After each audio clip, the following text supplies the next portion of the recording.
Hello everyone, कैसे हैं आप सब। आई भी साहब सब ठीक होंगे। मैं अभिषेक कुमार आपको यूट्यूब के सीजी लर्निंग क्लास में स्वागत करता हूं। ठीक है, देखिए मैं ऐसे बोला था कि हम लोग क्या है कि मंडे से 11th या 12th का मैथमेटिक्स चैप्टर करेंगे। ठीक है, तो मैं क्या है कि 11th का ट्रिग्नोमेट्री चैप्टर है उसको मैं यहाँ पढ़ाने जा रहा हूँ। ठीक है, अब देखिए ट्रिग्नोमेट्री पढ़ाने के पीछे मेरा मकसद ये है कि मैंने अभी अभी 10th क्लास का ट्रिग्नोमेट्री चैप्टर ख़त्म किया था। ठीक है, तो अगर इसको पढ़ाते वक्त आपके मन में कोई बेसिक डाउट आ रहा है जो आप बेसिक क्लियर नहीं है, तो आप 10th क्लास के जाके लेक्चर को देख सकते हैं। वहाँ से क्या हो जाएगा, आपका बेसिक क्लियर हो जाएगा और इसमें कोई दिक्कत भी नहीं आएगी। ठीक है, इसके बाद फिर हम सेट से रिलेशन शुरू करेंगे। ठीक है, अब देखिए ट्रिग्नोमेट्री में क्या है कि बेसिक से जानकारी है, उसमें आपको थोड़ा सा इस ट्रिग्नोमेट्री में सर्किल के बारे में जानना होगा। ठीक है, और एंगल, डिग्री, रेडियन, इन सब के बारे में। ठीक है, तो आइए शुरू करते हैं। पहली बात है एंगल। ठीक है, एंगल हम कैसे डिसाइड करेंगे। जैसे 10th क्लास में तो हम तो बस 90 डिग्री तक पढ़ रहे थे, लेकिन उसके आगे एंगल कैसे डिसाइड करेंगे। तो देखिए एक साइड से हम लेते हैं। ठीक है, मान लीजिए PQ। ठीक है, इसको हम क्या बोलेंगे, इसको हम बोलेंगे इनिशियल साइड। ठीक है, इनिशियल साइड। इसको हमने क्या किया, आगे बढ़ाया, हमने लिया कहाँ तक, PQ से इसकी पोजीशन चेंज करके क्या किया, हमने PR कर दिया। ठीक है, इसको हम क्या बोलेंगे, टर्मिनल साइड। ठीक है, ये बस आपको नॉलेज के लिए है, ऐसा ही सब कुछ यूज है नहीं, यूज सिर्फ एंगल का है। ठीक है, तो ये जो हमारा PQ से यहाँ PR यानी एक एंगुलर डिस्प्लेसमेंट हुआ। आपने पढ़ा होगा एंगुलर डिस्प्लेसमेंट, जो एंगल में क्या है डिस्प्लेसमेंट हो, मतलब एक जगह से दूसरी जगह पे क्या उसका विस्थापन हो। एक तो होता है लीनियरली कि मतलब कोई पॉइंट यहाँ चल के यहाँ चला गया, तो वो क्या होता है लीनियर डिस्प्लेसमेंट। ये क्या है हमारा एंगुलर डिस्प्लेसमेंट। ठीक है, तो जो एंगुलर डिस्प्लेसमेंट होने से जो यहाँ पे एक मतलब एक जो गैप जनरेट हुआ, इसको ही हम क्या बोलते हैं, एंगल। और एंगल को जनरेट डिनोट किससे करते हैं, थीटा से।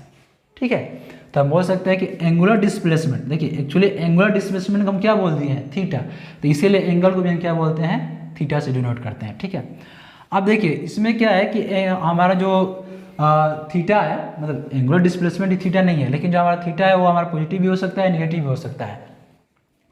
तो ये कैसे हम डिसाइड करते हैं, तो देखिए अगर हम एंटी क्लॉकवाइज जा रहे हैं, ठीक है, तो वहां पे हम थीटा क्या लेंगे, पॉजिटिव। ठीक है, और अगर हम क्लॉकवाइज जा रहे हैं तो वहां पे हम थीटा क्या लेंगे, निगेटिव। ठीक है, क्या मतलब है इसका, देखिए मान लीजिए हम PQ से PR गए। ठीक है, तो यहाँ पे हमने क्या कैसे गए, हम PQ से QR गए। एक्चुअली जो हमारा वॉच है वो कैसे जाता है, वॉच हमारा अगर देखे जाए तो उसकी घंटे, मिनट या सेकंड की कैसे चलती है, ऐसे चलती है। तो ये हमारा क्या हो गया, क्लॉकवाइज। लेकिन वैसे अगर हम इसके अपोजिट जाएँ, मतलब अगर हम ऐसे चलने लगे, तो ये हमारा क्या हो गया, एंटी क्लॉकवाइज। तो देखिए मतलब हम ऐसे ऊपर की तरफ जा रहे हैं, तो यहाँ भी हम ऊपर की तरफ जा रहे हैं, तो ये हमारा क्या है, एंटी क्लॉकवाइज। तो यहाँ पे जो हमारा थीटा का निर्माण होगा वो क्या होगा, पॉजिटिव होगा। ठीक है, और अगर हम वही क्या करें, हम PQ से हम अगर PR ऐसे गए, ठीक है, तो ये देखिए हम कैसे जा रहे हैं, ये हम ऐसे आ रहे हैं, कहने का मतलब है कि क्लॉकवाइज। अगर हम क्लॉकवाइज गए तो यहाँ पर थीटा हम क्या लेंगे, नेगेटिव। ठीक है, अब हमने 10th क्लास तक बस क्या पढ़ा था, थीटा का मान हमने पढ़ा था, क्या थीटा का मान बस 90 डिग्री तक पढ़ा था। ठीक है, अब इसके आगे कैसे होता है देखिए बता रहा हूँ। मान लीजिए PQ, ठीक है, अगर हम यहाँ आ गए PR सीधे परपेंडिकुलर, तो यहाँ पर जो हमारा थीटा होगा क्या होगा, 90 डिग्री। ठीक है, अगर हम क्या हो गया, PQ जो हमारा R पॉइंट है पूरी तरह से अपोजिट हो गया PQ के, PQ हमारा पूरी तरह से PR मतलब PQ का अपोजिट होगा, तो ये जो एंगल का फॉर्मेशन होगा ये कितना होगा, 180 डिग्री। ठीक है, अब मान लीजिए 1/3 आ गया, कहने का मतलब ये है कि अगर PQ यहाँ है और ये सब क्या है हमारा, ये सब हमारा एंटी क्लॉकवाइज है, और PR यहाँ आ गया। ठीक है, कहने का मतलब ये पूरा अगर घूम गया, ठीक है, एक मिनट, हाँ दिख रहा है, अगर PR पूरा घूम गया तो यहाँ पे हमारा जो एंगल का फॉर्मेशन होगा वो क्या हो जाएगा हमारा, 270 डिग्री।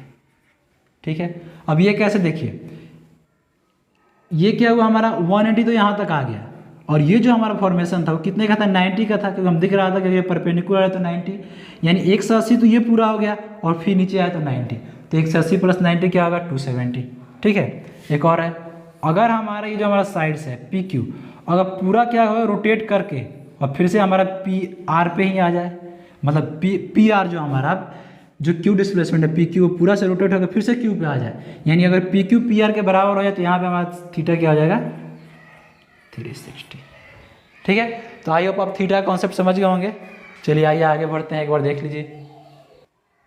ठीक है, अब देखिए आइए तो आप जानते हैं कि रेडियन और एंगल डिग्री का कॉन्सेप्ट। ठीक है, रेडियन तो डिग्री तो हम फिर भी समझ गए हैं, अब रेडियन कंसेप्ट जानते हैं। ठीक है, ये क्या है कि सारे एंगल मेजर करने के तरीके हैं, मतलब रेडियन में भी डिनोट करते हैं, रेडियन में भी लिखते हैं और डिग्री में भी लिखते हैं। ठीक है, तो देखिए होता क्या है, जैसे हमारा एक रेवोल्यूशन आप समझ रहे होंगे कि मतलब एक पूरा तरह चक्कर, एक चक्कर पूरा, अगर एक पूरा मतलब रोटेट कर गए यानी एक सर्किल का निर्माण कर लिया तो कितने डिग्री का होता है, 360। जैसे मैं यहाँ बताया था कि जो हमारा इनिशियल पॉइंट है जो फाइनल पॉइंट है एक ही पॉइंट पर आ गया तो कितने का हो गया, 360 का।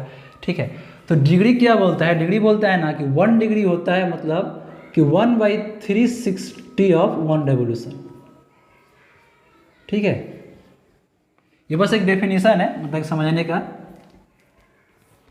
ठीक है, इससे क्या है कि रिलेशन निकाल पाएंगे हम। तो 1 डिग्री हमें क्या होता है कि 360 का निर्माण हुआ यानी 1/360 ऑफ 1 रेवोल्यूशन। ठीक है, और रेडियन हमारा क्या होता है, जैसे मान लीजिए कोई हमारा सर्किल है, ठीक है, यहाँ पे कोई रेडियस है, ठीक, यही पी क्यू पॉइंट मानते हैं। अब क्या है, क्यू पॉइंट हमारा कहाँ चला गया, आर पे। ठीक है, आर पे चला गया और ये हमने बोला क्या कि ये 1 यूनिट इसका एंगुलर डिस्प्लेसमेंट हुआ, मतलब क्यू से आर मान लीजिए कितना गया, 1 यूनिट। ठीक है, तो ये जो हमारा होता है ना, ये एंगल इसको हम बोलते हैं क्या, 1 रेडियन। ठीक है, जैसे वो क्या था, हम जो डिग्री मेजर कर रहे थे वो क्या मेजर कर रहे थे हम, साइड्स पे। तो ये क्या मेजर कर रहे हैं कि मतलब किसी सर्किल में, बस ये क्या है डिनोट करने का तरीका है कि दैट मीन्स अगर एक सेंटर से किसी सर्किल के एक सेंटर से अगर वो 1 यूनिट आर्क लेंथ को क्या करती है, ट्रेवल करती है, तो जो हमारा गैप यहाँ पे होता है वो हमारा क्या होता है, 1 रेडियन के बराबर होता है। ठीक है, ये गैप ही तो है, ये हमारा क्या होता है, 1 रेडियन के बराबर होता है। ठीक है, और ये हमने क्या माना है, इसका रेडियस भी हमने क्या माना है, 1 यूनिट। ठीक है, इसका कॉन्सेप्ट भी बताऊँ। ठीक है, तो समझ गए रेडियन का मतलब क्या है। ठीक, अब देखिए ये कैसे लिखते हैं इसके बारे में थोड़ा जानते हैं। ठीक है, हमने अगर आपने 10th क्लास में पढ़ा होगा, क्या होता है हमारा, जो हमारा आर्क लेंथ होता है, ठीक है, वो हमारा होता है रेडियस इंटू एंगल। ठीक है, मतलब जिस एंगल पर सबटेन है उसका होता है रेडियस इंटू एंगल, मतलब एल इक्वल टू हम क्या लिखते हैं, आर थीटा। ठीक है, थीटा तो एंगल डिनोट करने का एक तरीका है। ठीक है, l equal to r theta लिखते हैं। तो यहाँ पे हमने क्या माना है, अगर आर हमने 1 यूनिट माना है तो हम एल इक्वल टू क्या लिख सकते हैं, थीटा लिख सकते हैं। ठीक है, इसीलिए मैं बताया था क्या कि जो हमारा रेडियन होता है, रेडियन और रियल नंबर, मतलब रेडियन और एक आप जैसे रियल नंबर को डिनोट करते हैं ना, वो क्या होते हैं, सेम होते हैं। तो l equal to theta, l हमारा कितना है, 1 यूनिट है, हमने माना है 1 यूनिट, तो 1 इंटू थीटा, तो यहाँ से हम थीटा क्या बोल सकते हैं, 1 यूनिट इक्वल टू 1 रेडियन। ठीक है, क्योंकि हमारा जो रियल नंबर होता है, मतलब जिसे रियल नंबर को हम ऐसे डिनोट करते हैं ना, ये रियल नंबर होता है, इधर हमारा क्या होता है +x, इधर -x, इधर +y, इधर -y, तो सेम रेडियन को भी ऐसे डिनोट कर सकते हैं। ठीक है, ये हमारा क्या है, 1 इक्वल टू 1 रेडियन। अब देखिए, अब आते हैं डिग्री और रेडियन में हमारा क्या होता है रिलेशन। ठीक, देखिए सरकमफ्रेंस ऑफ सर्किल आप जानते हैं, सरकमफ्रेंस ऑफ सर्किल ये हमारा क्या होता है, 2πr। ठीक है, 2πr होता है, और सरकमफ्रेंस मतलब 1 रेवोल्यूशन, और 1 रेवोल्यूशन में डिग्री कितने का होता है, 360 का। ठीक है, तो हम ये लिख सकते हैं क्या कि 2πr radian equal to 360 degree लिख सकते हैं। ठीक है, और हमें क्या पता है कि r कितना है, 1 है, तो हम लिख सकते हैं क्या 2π रेडियन इक्वल टू 360 डिग्री। ठीक है, ध्यान दीजिएगा यहाँ पे। ठीक है, ये ऐसे लिख सकते हैं हम। ठीक है, अब देखिए मैं यहाँ बता दे रहा हूँ, तो यहाँ से हम क्या लिख सकते हैं, pi radian equal to 180 degree लिख सकते हैं। अगर ये 2 आएगा नीचे डिवाइड करेगा तो क्या हो जाएगा 180 डिग्री।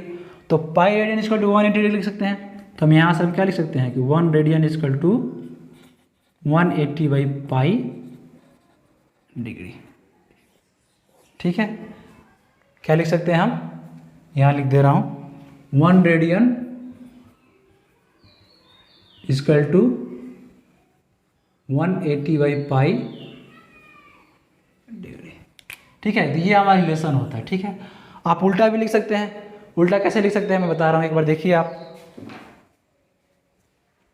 ये क्या है कि बस रिलेशन बताने का एक तरीका है कि हम जैसे सरकमफ्रेंस क्या होता है 1 कंप्लीट रेवोल्यूशन, और 1 कंप्लीट रेवोल्यूशन में क्या होता है हमारा 360 डिग्री होता है। तो वहाँ से हम रिलेशन निकालिए कि हाँ रेडियन और हमारे एंगल में क्या कनेक्शन है। ठीक है, ठीक है, तो हमने क्या जाना, देखिए हम लिखते हैं यहाँ पे 1 radian equal to 180 by pi degree. ठीक है, अगर इसको मैंने अपोजिट लिखना चाहे तो क्या लिख सकते हैं 1 डिग्री इक्वल टू, जैसे डिग्री का लिखा था ये पाई इधर आ जाएगा 180 नीचे आ जाएगा, पाई बाई 180 रेडियन। ठीक है, ये कॉन्सेप्ट आप ध्यान रखिएगा क्योंकि बहुत ज़रूरत पड़ता है आगे आ जाएंगे तो। ठीक है, यहाँ से एक और चीज़ आता है कि हम डिग्री को भी क्या है कि आगे हम तोड़ सकते हैं, मतलब आगे डिवाइड कर सकते हैं। 1 डिग्री इक्वल टू होता है 60 मिनट। ठीक है, ये हमारा क्या है 60 मिनट। आप ऐसे समझिए ना कि जैसे एक क्या बोलते हैं वॉच है, तो अगर घंटे की सुई पूरी रेवोल्यूट करती है, मतलब एक पूरा बार, तो कितने में आती है 360 डिग्री। तो 1 डिग्री मतलब क्या है कि अगर वो 5 मिनट रोटेट कर रही है तो 1 मिनट की सुई कितनी रोटेट कर जा रही है 60, मतलब वो 5 मिनट यानी कितने कर जाइए 60 मिनट। तो हम बोल सकते हैं क्या कि वो 1 डिग्री कितना का हो गया 60 मिनट का। वैसे हम बोले 1 मिनट इक्वल टू, तो हमारा कितना हो जाएगा 60 सेकेंड का। ठीक है, वैसे ही है, डिग्री को घंटा मान लीजिए, तो मतलब 1 आवर इक्वल टू 60 मिनट और 1 मिनट इक्वल टू 60 सेकेंड। ठीक है, तो ये रिलेशन आप याद रखिएगा। ठीक है, अब आइए हम कुछ क्वेश्चन बनाते हैं चेंज करने का, कैसे हम चेंज करेंगे डिग्री से रेडियन में। ठीक है, चलिए एक क्वेश्चन देखिए। मान लीजिए हमें दिया है 40 डिग्री 21 मिनट, 20 मिनट मानिए। ठीक है, 40 डिग्री 20 मिनट। अगर आप इसको बोला जाए कि आप केवल डिग्री में बताइए, तो डिग्री में कैसे बताएंगे आप, तो इसको मैं ऐसे लिख सकता हूँ क्या कि 40 डिग्री प्लस 20 मिनट को मैं क्या लिख सकता हूँ 20 बाई 60 डिग्री लिख सकता हूँ, क्योंकि हमने क्या देखा है कि 1 डिग्री इक्वल टू 60 मिनट, तो 1 मिनट इक्वल टू मैं क्या लिख सकता हूँ 1 बाई 60 डिग्री लिख सकता हूँ। ठीक है, तो वहीं से हमने 20 मिनट क्या लिख सकता हूँ 20 बाई 60 डिग्री। तो यहाँ से हमारा क्या आएगा 40 plus 1 by 3, that means 121 by 3 degree. ठीक है, लिख सकता हूँ। अब इसको मान लीजिए हमें रेडियन में चेंज करना है। ठीक है, तो हमने क्या देखा कि 1 degree equal to pi by 180 radian. अगर दिया हुआ है, मान लीजिए हमें पता क्या है कि 1 degree equal to pi by 180 radian. ठीक है, तो 121 बाई 3 डिग्री कितना हो जाएगा हमारा, तो पाई बाई 180 इंटू 121 बाई 3 रेडियन। तो हम इसको क्या बोल सकते हैं कि 121 पाई बाई 540 रेडियन। ठीक है, तो ऐसे हम डिनोट करते हैं कि अगर मिनट दिया हुआ है तो उसको हम डिग्री में कैसे कन्वर्ट करेंगे, और अगर डिग्री दिया है तो उसको रेडियन में कैसे कन्वर्ट करेंगे। आप चाहें तो मतलब सेकंड वाले को भी वैसे ही कन्वर्ट कर सकते हैं, अगर लंबा मतलब दिया हुआ है मिनट सेकंड में तो वो भी ऐसे डिनोट कर सकते हैं। ठीक है, एक बार देखिए आप। ठीक है, हमने डिग्री से रेडियन में देख लिया। अब आते हैं देखते हैं रेडियन से डिग्री में कैसे कन्वर्ट करेंगे। ठीक है, मान लीजिए हमारा दिया है क्या 11 बाई 60 रेडियन। ठीक है, इसको डिनोट करना, इसको मतलब कन्वर्ट करना है डिग्री में, तो कैसे करेंगे, तो हम जानते हैं क्या कि 1 radian equal to 180 by pi degree. ठीक है, तो यहाँ सब क्या बोलते हैं 1 बाई क्या बोल सकते हैं 1 by 60 radian equal to 180 by pi into 11 by 16 बोल सकते हैं, इक्वल इतना डिग्री। ठीक है, तो आप चाहे तो यहाँ से क्या है जो वैल्यू कट रही काट भी सकते हैं, जो देखिए यहाँ पे 4। ठीक है, इसको मल्टीप्लाई कीजिए 4 5। ठीक है, तो हम बोल सकते हैं कि 11 बाई 16 रेडियन इक्वल टू इतना डिग्री। ठीक है, अब चाहे तो इसको और भी आगे मतलब क्या बोल सकते हैं, सिंप्लीफाई कर सकते हैं। 22 पाई इक्वल टू 22/7 रख के भी इसको आप आगे सिंप्लीफाई कर सकते हैं। ठीक है, तो आज का देखिए, आज क्या था कि बस मैं आज से क्लास शुरू करूँ तो बस एक इंट्रोडक्शन रखा था। ठीक है, कल से हम लोग क्या करेंगे, इसके आए के लेक्चर करेंगे, आए के जो भी दिया हुआ है चैप्टर में। और ये आप समझ गए आप कैसे डिग्री से रेडियन में, रेडियन से डिग्री में, मिनट कॉन्सेप्ट, सेकंड कॉन्सेप्ट क्या होता है। ठीक है, तो इसमें क्या है, कुछ क्वेश्चन दिया हुआ है फर्स्ट चैप्टर में, आप बनाइएगा। ठीक है, तो समाप्त करते हैं आज क्लास यहीं पे। ठीक है, तो आप जो भी लड़के हैं आपके आसपास 11th 12th में, उनको आप ये शेयर कर दीजिएगा और बोलिएगा सब्सक्राइब करने को, लाइक करने को। क्योंकि देखिए मैं आपको 10th से पढ़ा रहा हूँ, तो 10th 11th 12th ये आपके मैथ बिल्कुल स्ट्रांग होंगे। मैं आपसे वादा करता हूँ कि पूरी मैथ करवाऊँगा 10th 11th 12th का। ठीक है, okay, thank you. Like share subscribe कर दीजिएगा। जय हिंद।